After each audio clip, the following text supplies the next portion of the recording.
It's the Andy Thompson Show on ESPN 97.7. Yeah. The Sport Hole. Sports. Skeeter Peters on the Andy Thompson Show. You just take in, the accolades when people talk about you and Luka as possibly the greatest backcourt in NBA history. Thank you. Who said that? It's a lot of talk about that. It's a lot of talk that you and Luka are possibly the, greatest backcourt in NBA history. I mean, it doesn't mean anything if we don't win a ring together. All right, Pork Chop, good job on your Sooners pick last night. Who you got tonight for your Skeeter Beater? Thank you. How about those Sooners getting game one against the Longhorns in the College World Softball Series? Boston is a 6.5-point favorite tonight at home against Dallas. Annoying Boston, one of the most annoying fan bases in the NBA, right after the Lakers. And it's like, I'm in this weird phase, Larry, where I don't hate any players on Boston. They don't have Eddie House anymore. They don't have Marcus Smart.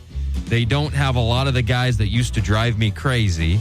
There's nothing to dislike about Tatum or Brown or Horford or their coach. But I hate Boston fans so much that it doesn't matter that the players are likable. I want them to lose. It's kind of like the Yankees now. The Yankees used to be the evil empire, and religiously you had to hate the Yankees. But Aaron Judge is like a good guy. All their players now are good. They're quiet. They keep their mouths shut, and they just play baseball. So it's hard to hate the Yankees like you used to. You could even look at the Dallas Cowboys, Larry, and say, what's the hate about Dak Prescott besides he can't win a playoff game? It's the fans. It's always the fans. I mean, Mike McCarthy's a likable guy calling plays with his TGI Fridays menu. What's the hate about Mike McCarthy? It's not the players. It's not the coaches. It's the fans that will always do you in. And Boston fans are so obnoxious and entitled and have this air about them that they're the gods of basketball because of their history, that even though I've had qualms with Kyrie and Luka in the past, I will be cheering for them. And I think all of America is.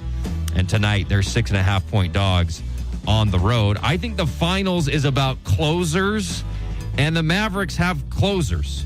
And Jason Tatum, when it comes down to it, talking about the series as a whole, Larry, he'll flinch in the last 60 seconds of the game, and Luka won't flinch. Luka's going to make the shot. He's going to step back. He's going to get fouled. He's going to flail and get to the free throw line. He's going to make the lob to complete the deal. We've seen that from him in the biggest situations. I don't know that we've seen that from Jason Tatum enough. I know Jaylen Brown's made some big shots in the playoffs. I just trust Luka a lot more in the finals, which is all about end-of-game stuff, the last 2 minutes of the game. And maybe Boston's just that much better. Maybe they've been bored in the Eastern Conference playoffs. Maybe they have so many three-point shooters and more depth off the bench, and their regular season was historic, and they come out and it's just clear that they're better than what the West has to offer this year. But I don't think so. I think it's going to be close. I think it's going to be a good series. I think tonight's going to be a great game. And I'm saying, Larry, take the Mavericks to cover 6.5 in game one. Are you kidding me? Kyrie's back in Boston. He's got a lot of chip on his shoulder. Luka's the best player in the league. He's an animal. I like them on the road in game one. I think they cover 6.5 easily. That's your Skeeter Beater. Thank you, Lawrence. Let's go to Katie for our first hour look at the National News Desk. Katie. Thanks, guys. This show reminds me of my freshman year in college when I listened to a lot of stuff on my iPod then that would make me cringe now. Now I'm listening to you, and eventually I'll look back on listening to this crap and cringe, is the point. From the Sport Hole National News Center on Bluff Street, I'm Katie Rosen.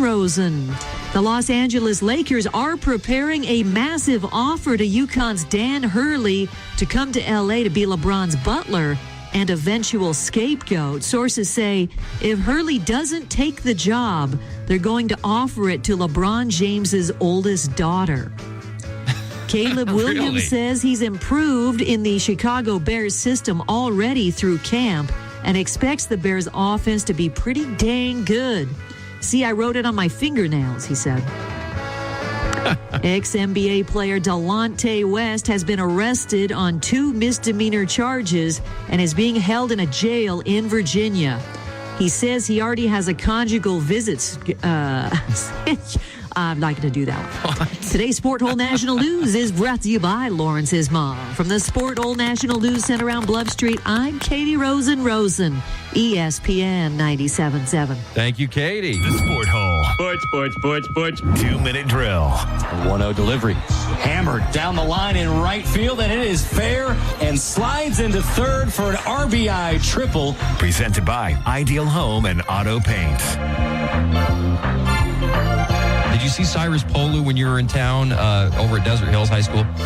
He's another ball player I loved on film. I knew all about Brock. I didn't know much about Cyrus until a few days before, and I called his coach, Coach Tapasa, and I said, if you mind bringing him out. He brought him over to Pine View, and because I had seen his film, and he can run. He's definitely got linebacker size, about 6'2", between 210, 220, and he can run. He makes a lot of plays, and I thought he was a big-time player. He's very strong, but very athletic, too. I think you told me he ran 11.200 meters, and it shows. That's what you see on film, a guy that can really feel hard and hit, and that's exactly what he is. So I do the Butkus Award for the top high school linebackers in the country, and another month or two we're going to announce the 51 guys, and Cyrus will be one of them. All right, Sport Hole. How good is Cyrus Polu going to be this year for the Thunder? What I love about Cyrus is he plays any position. He's like Jim Thorpe. He'll play linebacker. He played mostly safety last year. He'll play receiver, tight end, running back, punt returner, punter. He'll return kicks for you. He does everything, and I've always respected that about Cyrus because his team has needed him to play kind of probably out of position for a lot of his career. But he's a freak, and if I'm Desert Hills, I'm saying I got to figure out a way besides special teams where we can get him the ball in his hands more. On defense, he had tons of interceptions last year. He had a 3-interception game against Dixie last year.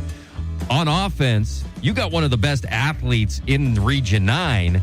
I would figure out a way to jet sweep him the ball or throw it to him in the slot or as a tight end or something. Just get him the ball. He's been scoring touchdowns since he was 7 years old down here in southern Utah. I know he's going to be a defensive kid, a defensive player in the college level, but take advantage of this incredible talent you have in all phases of the game this upcoming year. Love Cyrus Polu. He's going to be probably odds-on favorite to be region, whatever, MVP and stuff like that going into the season. What a talent. Been doing it since he was a freshman. And I don't know where he's going to go. I know everybody's looking at him, kind of like Brock Harris over at Pineview. We talked to Tom Lemming about him as well. It'll be interesting to see if Polu goes to a big SEC school, if he wants to stay out west, if he wants to stay in state. Cross your fingers, Larry. How cool would that be, right? Yes. But he's poised to have an awesome season for Desert Hills this year. Can't wait to watch him play. Time for our monthly call from Punk-Ass Pete in the Sport Hole. All right. Pete's call is brought to you by our good friends at CoverageStorage.com. Been a minute. You got that, Larry? Yes. It's Sport Hole, it's punk ass, and I'm just saying, I don't know what this bull is that you're talking about, not wanting Dan Hurley to take the Lakers job. Of course he's going to take the Lakers job. Of course, Why? Stores, Connecticut, to go sit courtside next to Jack Nicholson, hang out with Magic Johnson, the corpse of Kareem Abdul-Jabbar.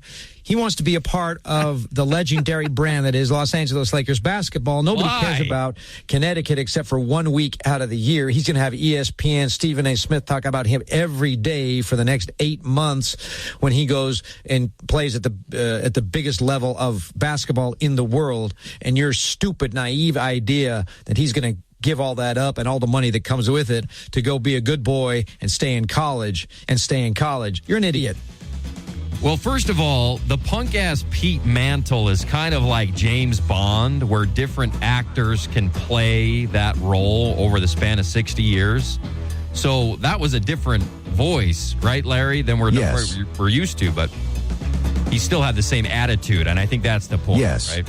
Like Pierce Brosnan and Daniel Craig and Roger Moore and the big one, Sean Connery, and Lazenby, right? How about that, Larry? Is that all of them? I think there was one more I missed, but anyway, good question, Pete. My thing with Hurley is he's the most fiery, amped up coach in college basketball. And he runs his practices hard, and he has guys running stairs, and he cares about the regular season. And play the clip, Lawrence, will you, about Hurley being interviewed after a regular season loss to Creighton last year. Here's how he reacted. Creighton, going on the road, 4 games in 10 days. What was the most disappointing thing in that game? The biggest disappointment is that we didn't, play that game like a champion should. There was no, honor for me in the way that game played out. Defending national champions, there's a standard that we set, and that performance on Tuesday was so far below standard. Obviously, they had the incident. Okay, Dan, how about 82 games where your team not only doesn't play like it's a championship, but doesn't care at all and is sitting out for 60% of them in street clothes? How is he going to react to that? Well, a couple years ago, he was on the Barstool podcast, and they asked him, this was before, this was like 2.5 years ago. And they asked him about coaching in the NBA, and this is what he said. I'll give you the opportunity. We'll do a headline grab here. So I'll just give you the opportunity to say, the Houston Rockets call you tomorrow. Ooh. We want Dan Hurley as our head coach. What do you say?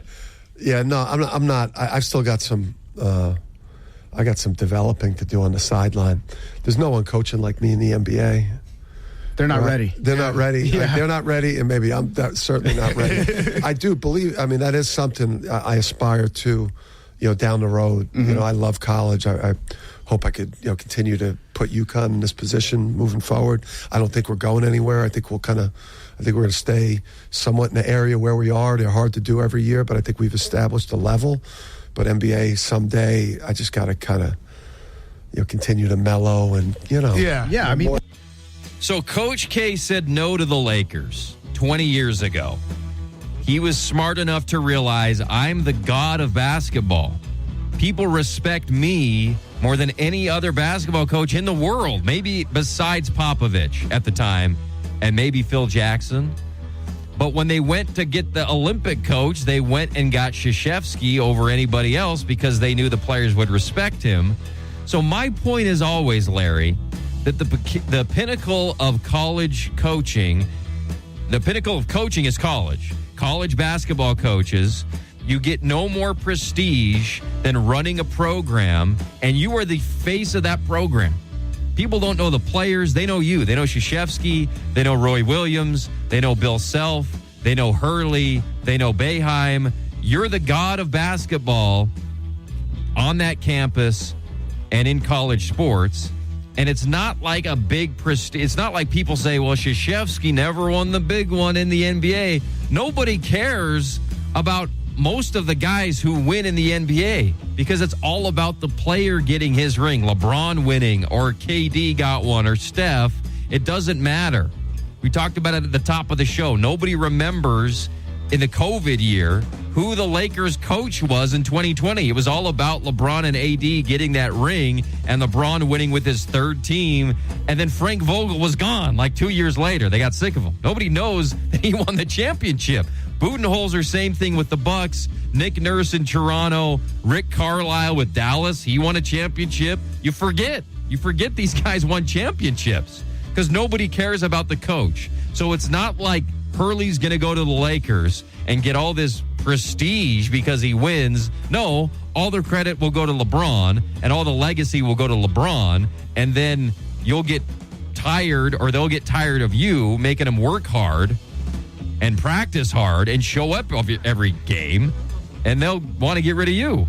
I mean, Tom Thibodeau has coached for 3 or 4 different NBA teams, and he just runs these teams ragged. He makes them try too hard in the regular season. He plays his stars 46 minutes a game. He makes them do defensive slides the day after games in practice. And the players are like, this is professional basketball. We don't want to do this crap.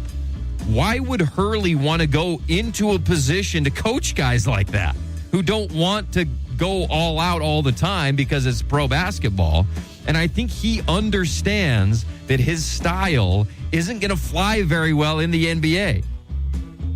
Based on what he just said a couple years ago about how he coaches on the sideline and how fired up he is and all that stuff.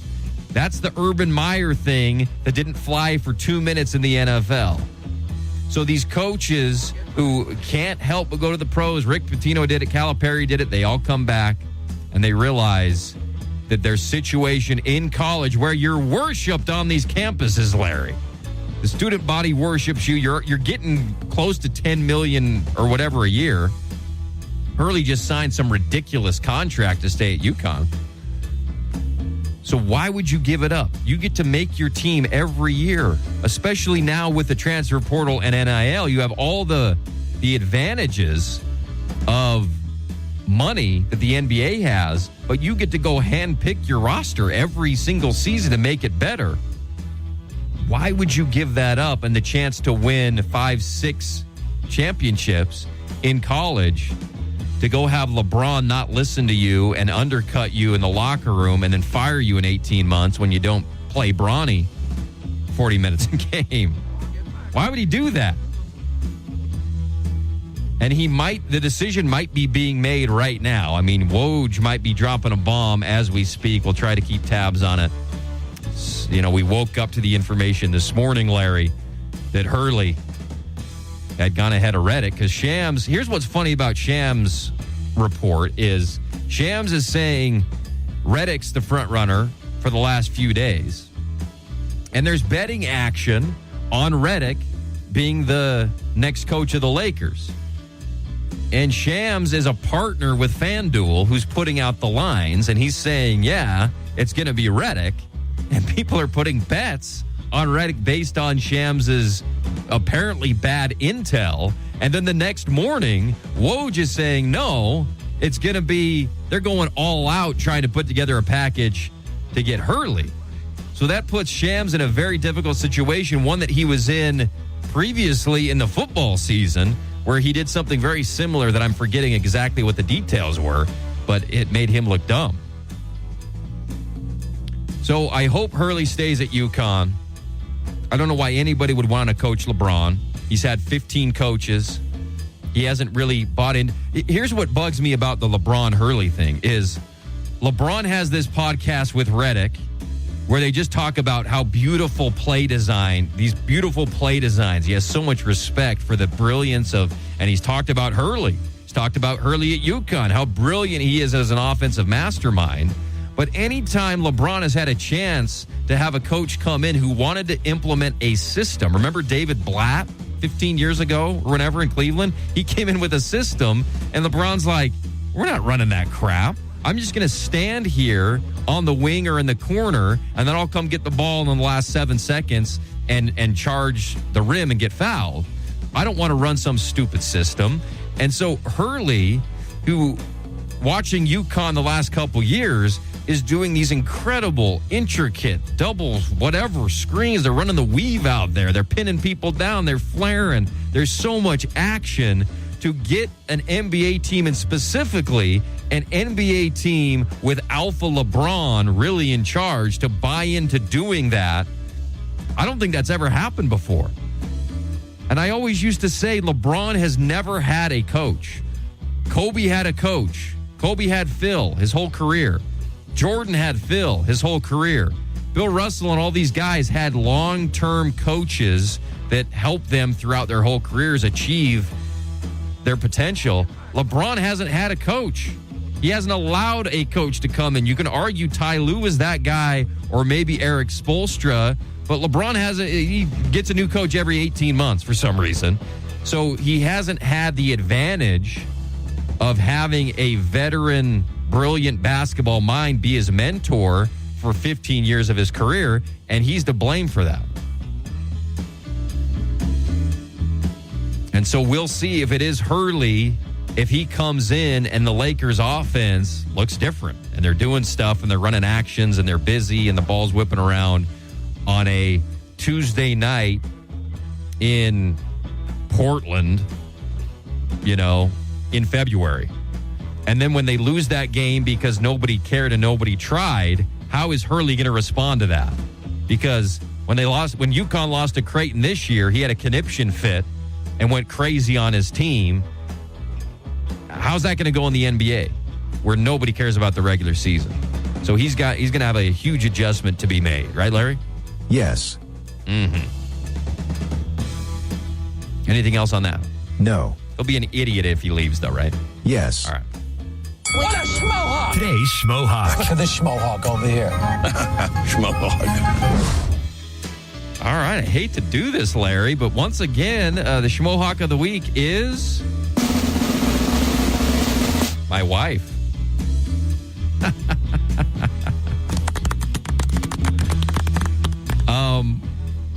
My wife doesn't use her right turn signal. I'm sitting in the passenger seat last night, and we're turning right, and there's a car waiting to come out, but they're waiting to see if we're turning right or going straight, and my wife doesn't turn on the right turn signal.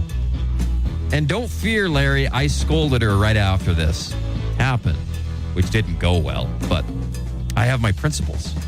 And she did not turn signal. And I don't understand, and it's not just her, it's many people who don't understand the value of indicating to your fellow driver on the road, hey, I'm turning right. You can go ahead and come out now. I'm tipping you off. Come on out. I have respect for you as a fellow driver. No. So we're working on it. It's a big rift right now in our family, and I'm having some issues, but I've got to call it out, Larry. And I'm a man of principle, and I'm a man of courage, wouldn't you say? Yes. For doing it, and I'm doing it here on the show. This week's Schmohawk, Andy Thompson. Letter to the Sport Hole. You got a signal you can right. write to the Sport Hole at 900-3776. All right, Letter to the Sport Hole is brought to you by our good friends at Advanced Window Products. Check out advancedwindows.com. They've been serving Utah since 1986 with the best, highest efficiency rated windows in the entire state. If you're looking to insulate your home this summer from the heat and save on your utility bill, advancedwindows.com. I was up at their warehouse a few weeks ago. It was a remarkable operation they've got there. They take you from the beginning of the process all the way to the end. Any shape of window you want, they'll custom make it for you. You want a circle, you want an arch, you want different sizes, whatever you want, they can do. And they're going to save you on your price because it's all in-house. It's like buying wholesale. There's no middleman to mark it up and to raise the price for you so that they can make a profit. There's no passing you off to two different companies. From beginning to end, it's them. And you invest in your number one asset, your home, and you save on your utility bill. You beautify your home and up the resale value of your house. That's advancedwindows.com. You can give them a call at 435-244-6979. 244-6979. All right. What do we got, Larry? Oh, from Jed. Haven't heard from Jed in a while. Dear Sport Hole.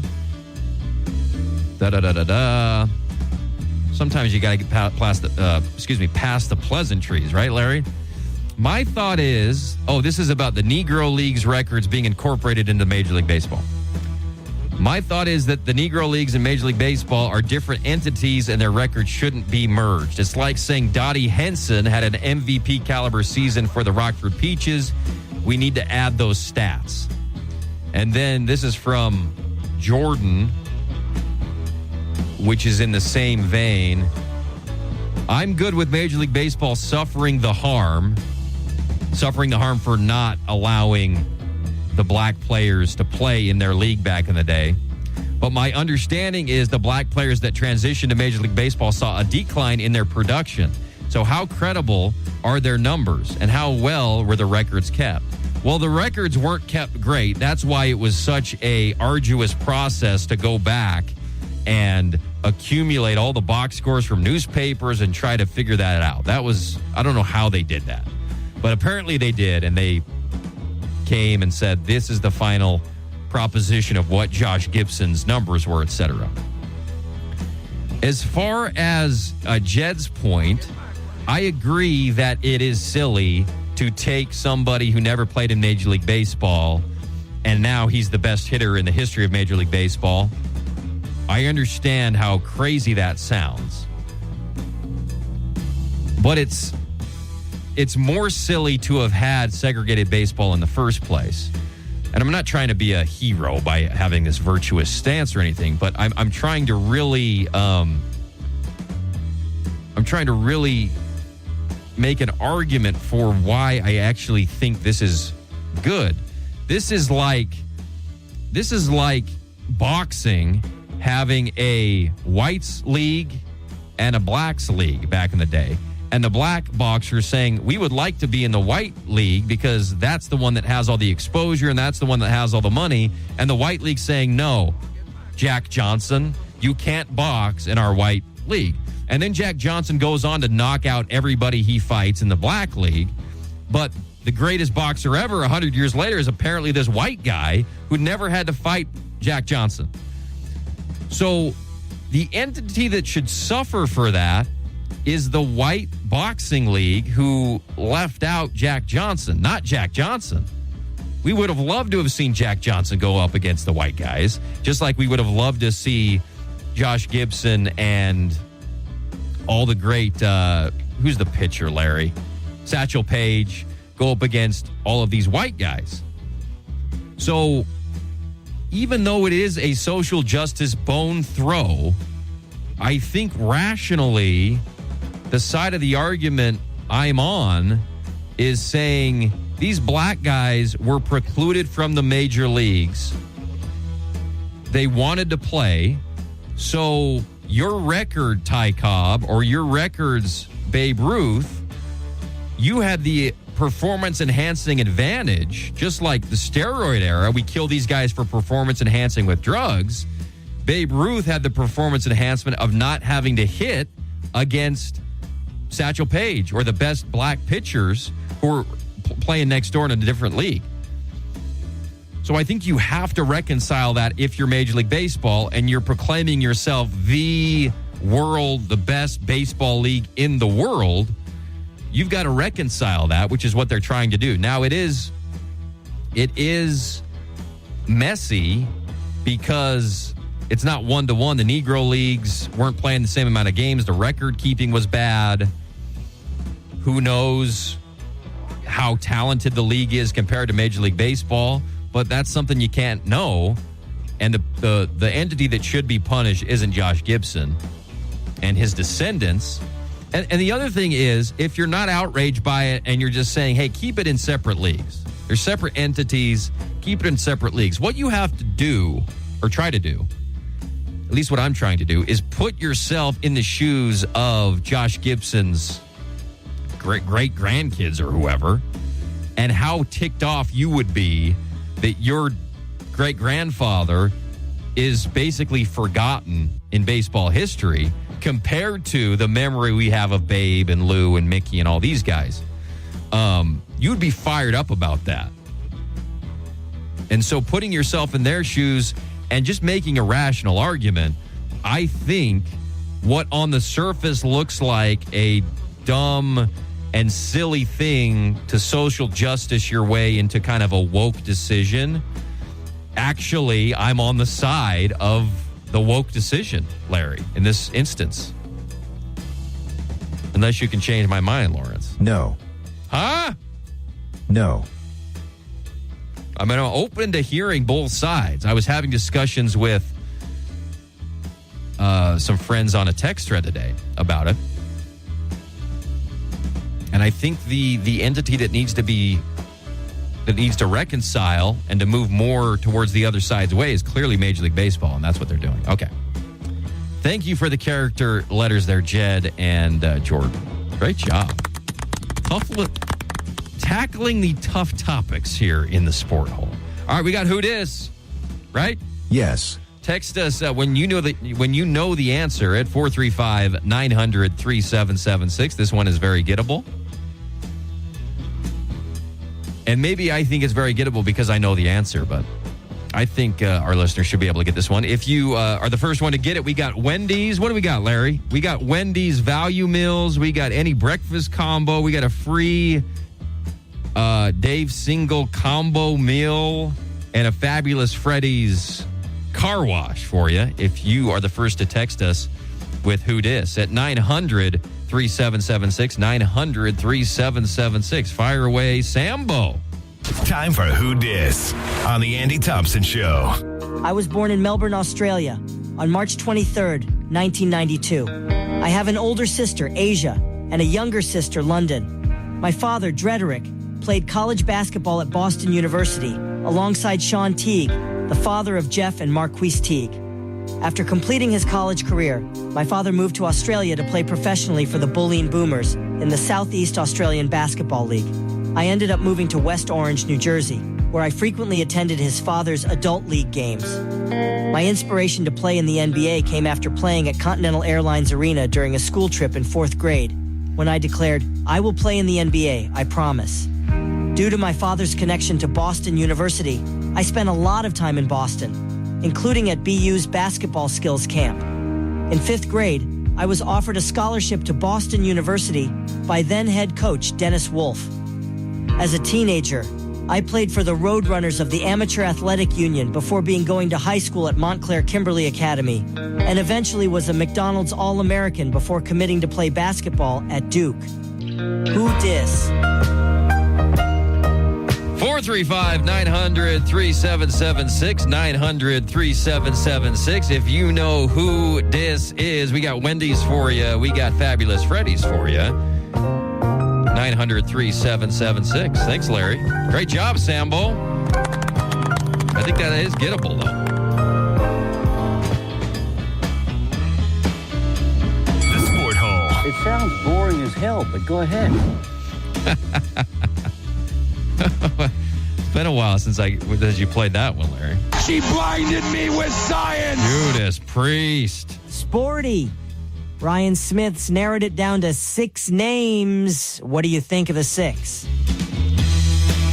Well, I think the Venom is bad. I think the Blizzard is bad. I think the Utah Hockey Club is bad. I think the other 3 are doable. You got the Outlaws, and then my 2 favorite, the Mammoth and the Yeti. And it's going to be one of the 2 good ones. I think we've seen that. I think when KSL put out their poll, the Yeti or something won, or the Mammoth. I've seen the sketches of what the uniforms might look like. The different designers putting out mock-ups for the Mammoth. Looks pretty good. Yeti would be great, too. It's good to have 2 good options.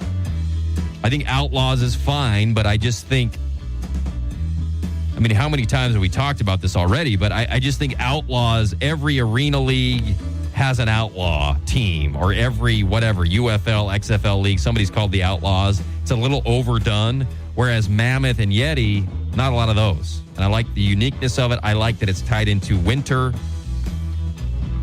So I think Ryan Smith's going to knock this one out of the park. And the people. Got to give credit to the people, right? The democracy. They've done a pretty good job. All right. What's next? Op-ed or op-meh? Good night and good luck.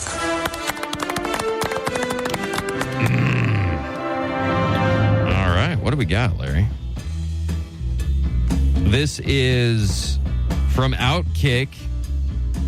Matt Regal, NHL getting its own Drive to Survive-like series. But we're all kind of over these, right? He says, it seems like everyone and their mother wants a Drive to Survive style behind-the-scenes docuseries, and now it's the NHL's turn to get in front of the camera.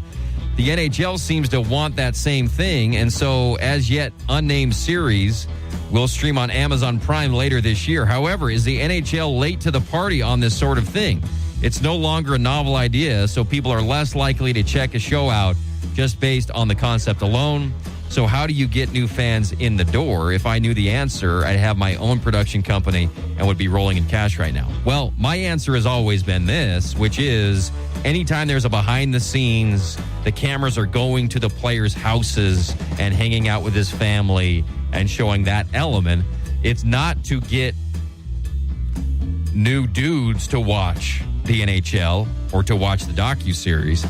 It's to get the dudes to get their wives to watch it and not count it as a sports thing. So it's a way to get bonus sports watching in through the back door where your wife sees it as a reality show and not against your sport. Everybody's got a sports clock at home where it's like you can only watch X amount of sports before your wife is like, okay, we got to put on a movie, or you got to kick it to the bedroom or something.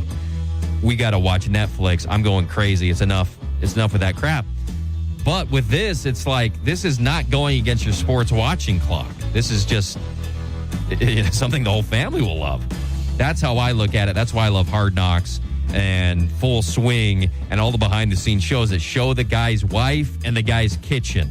That's all you need in a reality show to get your wife locked in and to allow you to watch it as much as you want. So that's the brilliance of those types of shows. Thank you, Larry. The Sport Hole. This rookie class. Nah. Just call it for what it is. There's one white for the Indiana team who is a superstar. Sport Hole, what did you think of your guest hammering McAfee yesterday? Our guest from the Sports Business Journal was Austin Crank. He was hard on McAfee.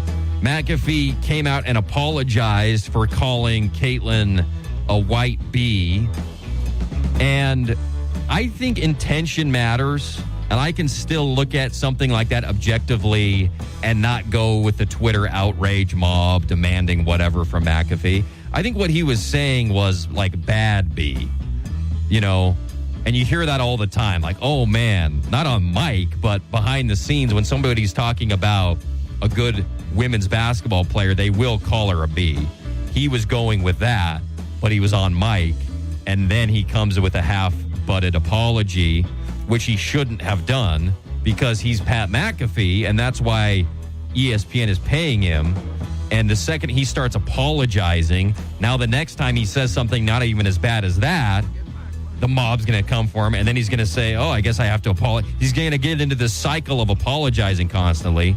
It was a ham-handed, dumb thing to say, but I don't think his intention at all was to be disrespectful, even though in hindsight, calling somebody that name is clearly like, how did you not think this was going to be perceived as disrespectful?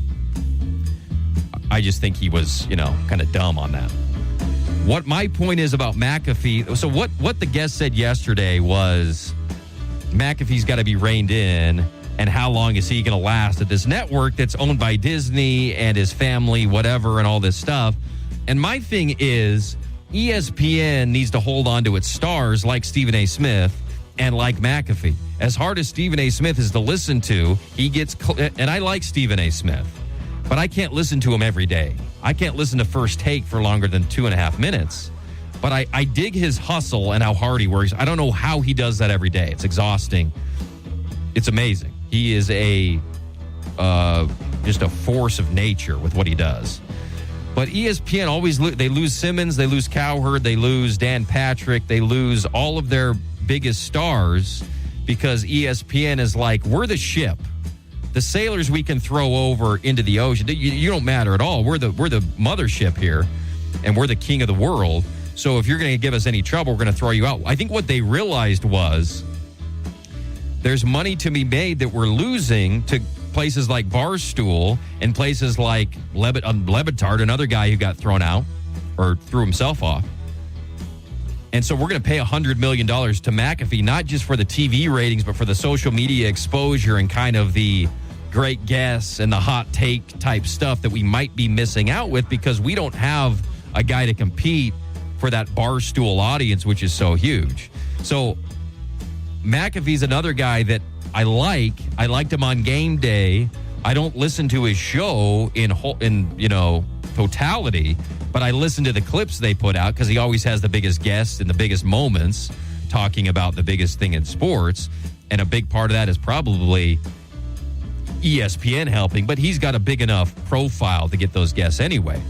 So I think ESPN needs to hold on. For the first time in their lifespan, people are saying, I'm not watching SportsCenter anymore. I'm not watching ESPN anymore.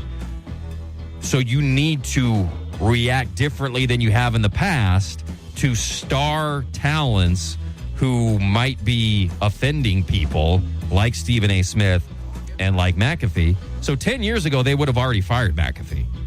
But now in this new media world, they realize how valuable he is, and they got rid of the guy. What's the guy's name, Larry, that we talked about yesterday? Norby. They got rid of him instead of McAfee. So that was a big statement. All right, we got to wrap up. The Sport Hole. Sports. Almighty God, our sons, pride of our nation, this day have set upon a mighty endeavor, a struggle to preserve our republic, our religion, and our civilization, and to set free a suffering humanity. Lead them straight and true. Give strength to their arms, stoutness to their hearts, steadfastness in their faith. And we know that by thy grace and by the righteousness of our cause, our sons will triumph. I think this generation owes a lot to the generations that came in. And this is why I get so depressed with these contemporary controversies where people don't want to do this or they don't think they have to honor the flag. They don't understand that somebody just handed them a country, and what they think, wow, it's this ism or this ology, and it's not good because it's not perfect, and they don't understand what they started with. The alternative, that generation said we just have to be better than the alternative. The alternative was Japanese Holocaust, German Holocaust, and what the Italians did in Africa, it was a Holocaust. And yet we didn't do that. And so we say, well, we weren't perfect, therefore we weren't good. No, we were very good, what we did in World War II, and we need to remember it.